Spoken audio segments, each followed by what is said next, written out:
Assalamualaikum warahmatullahi wabarakatuh. Perkenalkan, nama saya Salsa Nur Fitria Dan nama saya Selvi Dwi Putri. Di sini kami akan menjelaskan tentang perkembangan Islam di Rusia. Yang pertama itu ada faktor perkembangan Islam di Rusia. Yang pertama itu ada masuknya pedagang Muslim pedagang Muslim dari Asia Tengah dan Timur Tengah yang membawa ajaran Islam sejak abad ke-7 hingga ke-9. Yang kedua, ada hubungan dagang antara bangsa Volgo-Bulgar dengan dunia Islam yang membuat Islam cepat dikenal. Yang ketiga, ada dakwah para ulama dan penyebar Islam yang aktif mengajarkan kaidah dan syariat. Yang keempat, ada dukungan penguasa lokal seperti Raja Almes dari Volgo-Bulgar yang memasuki agama Islam. Yang kelima adalah letak geografis Rusia bagian selatan yang berdekatan dengan wilayah Muslim seperti Persia dan Kaukasus. Yang keenam itu ada peran kekhanan Tatar dan masa Turki yang menjadikan Islam sebagai agama penting di wilayah Rusia. Lalu yang kedua itu ada faktor kemunduran Islam di Rusia. Yang pertama itu ekspansi kekaisaran Rusia pada abad ke-16 sampai ke-19 yang menaklukkan wilayah Muslim seperti Kazakh, Azerbaijan. Lalu yang kedua itu ada larangan praktik keagamaan dan penatasan pembangunan masjid oleh pemerintahan Shah.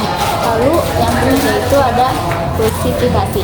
Rusifikasi sendiri yaitu pemaksaan budaya Rusia dan bahasa Rusia pada masyarakat Muslim. Lalu yang keempat itu ada perpecahan internal antara suku Muslim seperti Chechen, Tatar, Dagestan, dan Bashkir.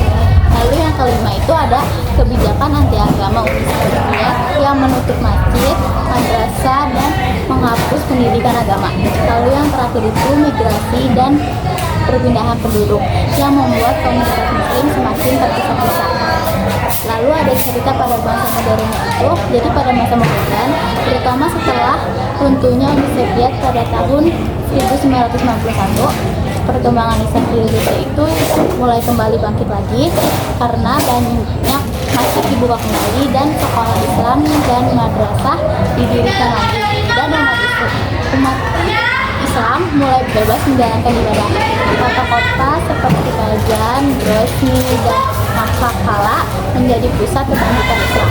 Lalu ada masjid-masjid besar dibangun seperti Masjid Ahmad Kadirov di Chechnya dan Masjid Pul-Sarif di Tatarstan.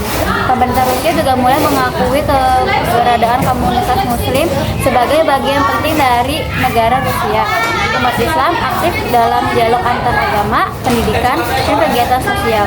Meskipun ada tantangan, Islam di Rusia berkembang cukup pesat dan menjadi salah satu agama terbesar di negara Rusia. Perkembangan Islam di Rusia itu dimulai dari wilayah Volga-Bulgar.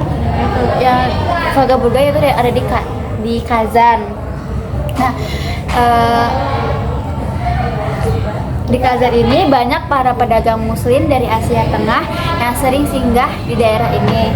Lalu pada saat itu Raja Almas memeluk agama Islam, dan sejak itu juga Kazan berkembang menjadi pusat kebudayaan dan pendidikan tertua di Rusia. Lalu abis dari wilayah Kazan ini tuh kembali ke Perjalanan ke ini Nizhny Novgorod. Jadi di Nizhny Novgorod ini adalah daerah Volga lainnya. Jadi komunitas Muslim di sini tuh tumbuh melalui perdagangan, perkawinan, dan interaksi budaya. Masjid dan madrasah juga mulai dibangun di daerah tersebut, makanya perkembangan Islam itu lumayan cepat. Lalu perkembangan Islam kemudian meluas ke kota Ufa, di mana kota Ufa ini menjadi pusat administratif umat Islam pada masa kekaisaran Rusia. Di kota ini madrasah-madrasah itu banyak yang terkenal, dan banyak lembaga ulama yang mengatur urusan agama Muslim. Lalu habis dari wilayah Ufa ini, Islam juga menyebar ke wilayah Astrakhan Jadi karena wilayah ini tuh posisinya strategis sama jalur perdagangan, jadi banyak juga pedagang muslim dari Persia, Asia Tengah, dan wilayah Turki. Akibatnya Islam tuh jadi berkembang kuat dan menjadi bagian dari kehidupan masyarakat setempat. Melalui perjalanan dari kota ke kota, dari kota Kazan, Novgorod, Ufa dan Astrakhan dan wilayah kota lainnya itu, Islam terus bertahan dan berkembang hingga menjadi salah satu agama terbesar di Rusia saat ini. Itu saja yang dapat kami sampaikan. Kurang lebihnya mohon maaf. Wassalamualaikum warahmatullahi wabarakatuh.